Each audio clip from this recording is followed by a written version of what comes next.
Jadi apabila sudah diisi maka akan langsung masuk ke dalam bagian respon. Seperti ini misalnya ada 37 tanggapan. Lalu dari jawaban tersebut juga akan keluar langsung grafiknya sehingga akan terlihat posisinya.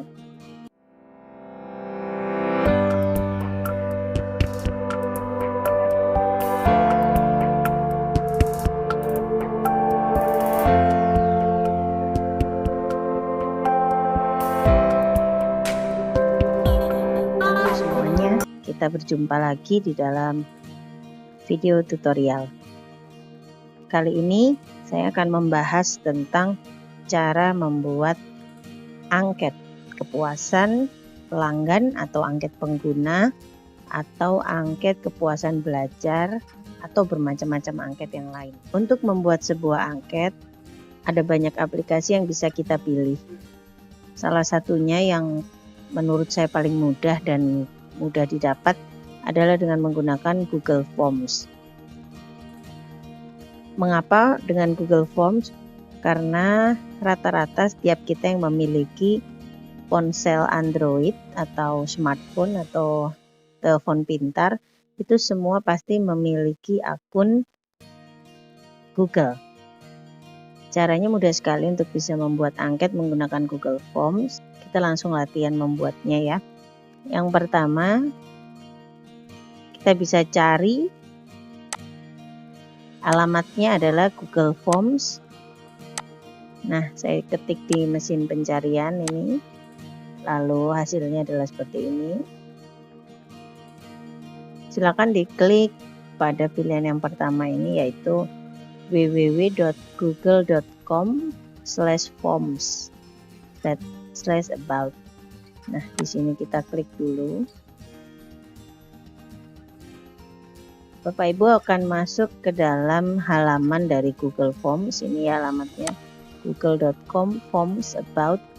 Nah, di sini ada beberapa pilihan, ada Google Docs, ada Google Sheets, ada Google Slides, dan ada Google Forms.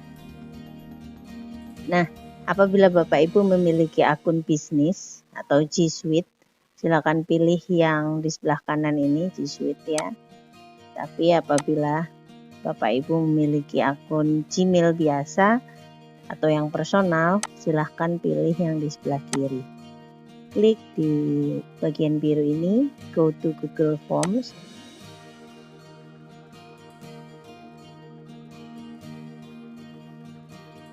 Nah, di sini kita akan masuk ke dalam halaman yang berisi formulir. Di sini ada banyak pilihannya untuk template, galeri template-nya. Ada evaluasi yang kosong, jadi di sini kita bisa mendesain sendiri lembar evaluasi apa yang ingin kita pakai. Lalu ada contoh evaluasi kursus, ada informasi kontak, ada RSVP, ada undangan pesta, lalu ada juga kategori pribadi. Untuk informasi kontak, menentukan waktu, RSVP, undangan pesta, pendaftaran untuk pendapat kaus, pendaftaran acara. Banyak sekali di sini template yang bisa Bapak Ibu pilih. Lalu tinggal disesuaikan dengan kebutuhan. Ada juga untuk kantor, kategori kantor ya. Di sini ada untuk masukan acara, ada formulir pesanan, formulir lamaran kerja, permintaan cuti, permintaan kerja, dan masukan pelanggan. Ada juga bagian kategori pendidikan. Di sini ada kuis kosong, tiket keluar, penilaian, lembar kerja, dan evaluasi kursus. Sekarang kita akan coba membuat satu yang baru.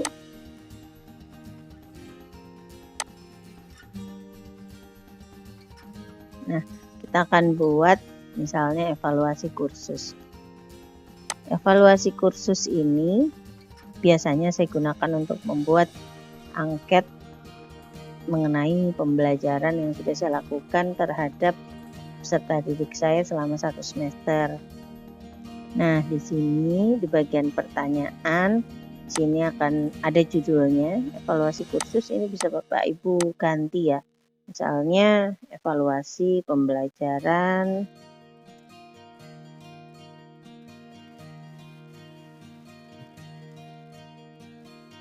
sejarah, misalnya begitu.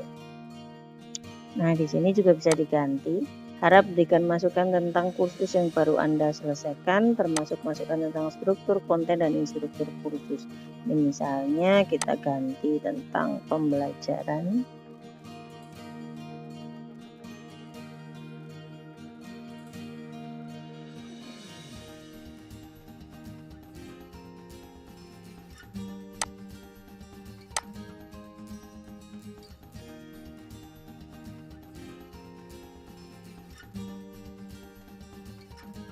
Nah, ini sudah ada template yang bisa kita lakukan. Nama kelas ini bisa diganti, misalnya nama peserta didik. Jadi kita mau pisahkan saja dia, tidak di dalam satu isian yang sama. Jadi namanya sendiri, lalu nanti kelasnya sendiri. Nama peserta didik. Di sini ada berbagai pilihan. Ini untuk membuat opsi jawabannya, apakah dia jawaban singkat ataukah paragraf. Bila paragraf maka tempat untuk mengisinya akan lebih luas. Lalu ada juga di situ pilihan ganda, misalnya pilihan ganda, lalu kotak centang dan sebagainya. Baik, bisa memilih dari sini. Nah, karena ini nama, kita gunakan jawaban singkat. Bagian kertas yang double ini adalah duplikat, maksudnya apabila ini mau kita copy ke bawahnya. Nah, saya akan mengopi ini, nama peserta didik, saya duplikasikan jadi ada 2, ini saya ganti menjadi kelas. Nah, supaya kita tidak usah memilih lagi, jadi langsung saya copy dari pertanyaan sebelumnya. Apabila pertanyaan ini wajib diisi, jangan lupa untuk mengaktifkan tombol wajib diisi. Bila nanti ini wajib diisi, maka akan keluar tanda bintang berwarna merah seperti pertanyaan yang nama tadi. Nah, ini tadi kelas, akhirnya keluar tanda bintangnya, ini berarti wajib diisi. Nah, selanjutnya pertanyaan berikutnya instruktur. Kita ganti ini menjadi guru.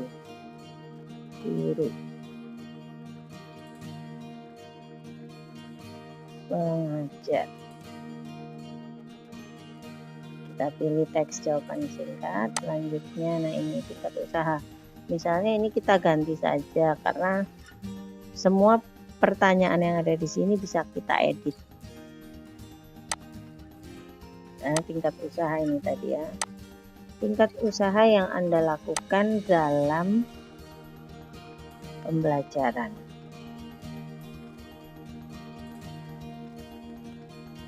Lalu di sini ada pilihan rendah, cukup, memuaskan, sangat baik, luar biasa. Misalnya saya tidak ingin menggunakan ini, saya ingin menggantinya dengan angka.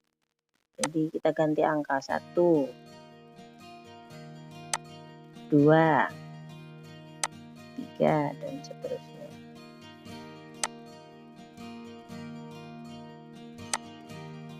Misalnya begini.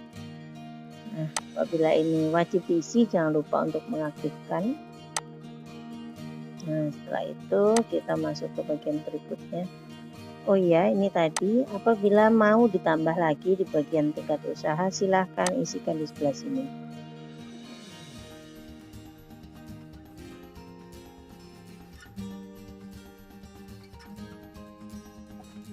Jadi kita buat 2 saja, tingkat usaha dalam pembelajaran dan tingkat usaha dalam mengerjakan tugas. Nah, itu ada 2 pertanyaan. Nah, selanjutnya kontribusi dalam pembelajaran. Ini misalnya saya tidak membutuhkan pertanyaan ini. Saya mau menghapusnya. Nah, silahkan klik tanda titik yang 6 ini tadi. Nah, di bagian bawah ini ada pilihan duplikat atau hapus. Langsung dihapus, maka dia akan hilang. Nah, kita akan lihat selanjutnya. Kita lanjutkan, nah, misalnya keterampilan dan ketepatan merespon guru pengajar.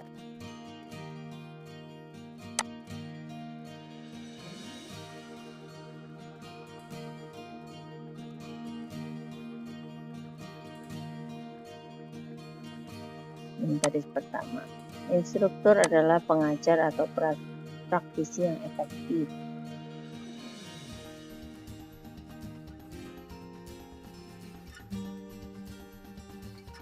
Presentasi jelas tersusun.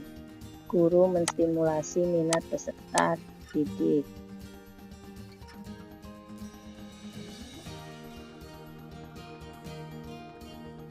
Soalnya ini saja yang kita pakai, yang ini kita hapus.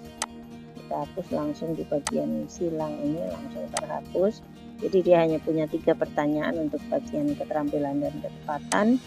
Lalu ini tadi tetap opsional ya, ini juga bisa diganti isi pilihan ganda atau kotak centang. Kalau kotak centang berarti bisa jawaban, biasanya bisa jawaban lebih dari 1. Selanjutnya konten pembelajaran. Nah ini misalnya kita ganti konten pembelajaran.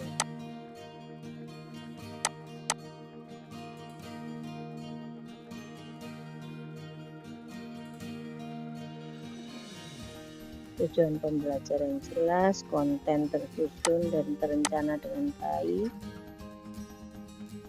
beban tugas pembelajaran sesuai,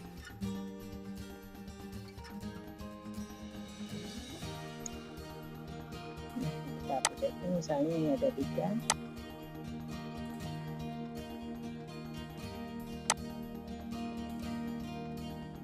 Di sebelah kanan ini ada beberapa option ya. Option plus ini untuk menambah pertanyaan, yang kedua untuk mengimpor pertanyaan. Ini kita mengimpor pertanyaan dari, kita lihat dulu, kita bisa mengimpor pertanyaan dari yang sudah ada sebelumnya, bisa kita masukkan, kita gabungkan di sini. Lalu bisa menambahkan judul dan deskripsi, lalu bisa menambahkan gambar, bisa menambahkan video, dan juga bisa menambahkan bagian. Nah, ini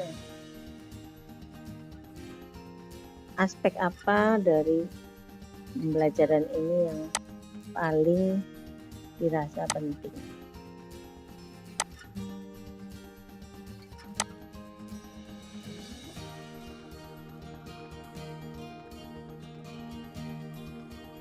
Misalnya seperti ini, kita bisa pilih paragraf atau jawaban singkat.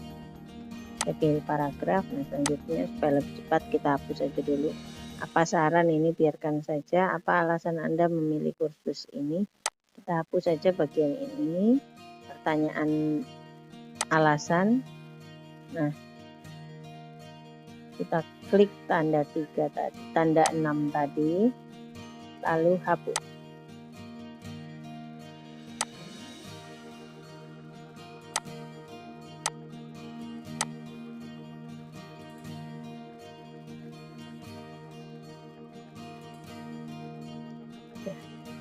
Nah setelah selesai, ini otomatis menyimpan, maka saat sudah selesai cek lagi ke bagian atas, kita bisa mengedit kapan saja.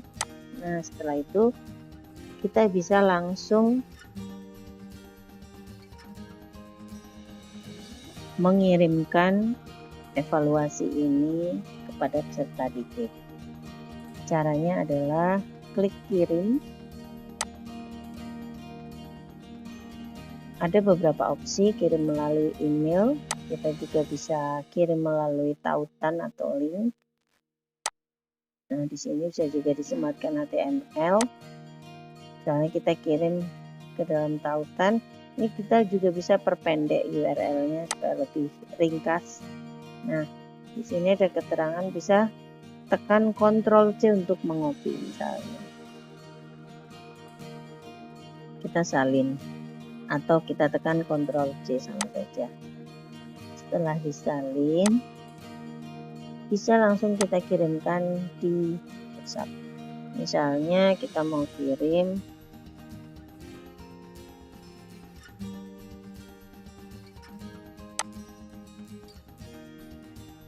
di kelas bahasa Jepang.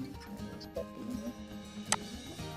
Di sini tinggal kita pastekan saja di sini dan kita kirim,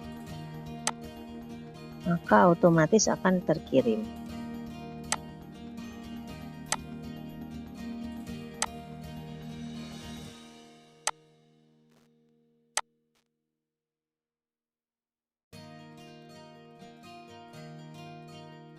Seperti itu caranya, mudah saja. Sekarang kita bisa melihat formulir yang lain sudah saya buat. Selain evaluasi pembelajaran sejarah ini, saya sudah membuat angket penilaian produk karya inovatif. Ini sudah terisi ya. Nah, ini tadi pertanyaannya seperti ini. Nama, jabatan, nama karya inovatif. Lalu di sini saya masukkan apakah suara dalam tutorial tersebut terdengar jelas dengan pilihan ya dan tidak. Demikian juga berikutnya, lalu apakah bermanfaat ya dan tidak, berikan contoh. Lalu dari skala 1 sampai 5 berikan penilaian, lalu berikan saran, lalu materi yang ingin diusulkan. Semua ini opsional, tergantung kebutuhan Bapak Ibu sendiri dalam membuat angket tersebut.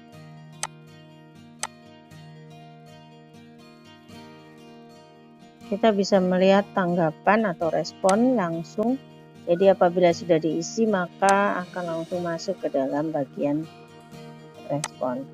Seperti ini misalnya ada 37 tanggapan, lalu dari jawaban tersebut juga akan keluar langsung grafiknya sehingga akan terlihat posisinya.